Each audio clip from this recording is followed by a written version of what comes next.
Вот разница между МТ3 профилем и стандартным кикроновским SA. Вот, немного другой наклон. Вот видно. Но здесь они, конечно, сильно выше. Вот. Короче, вот такие вот они.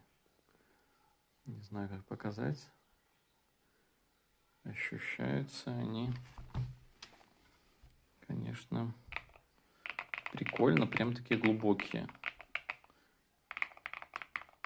И звучат так глубоко. Хотя эти ничего звучат.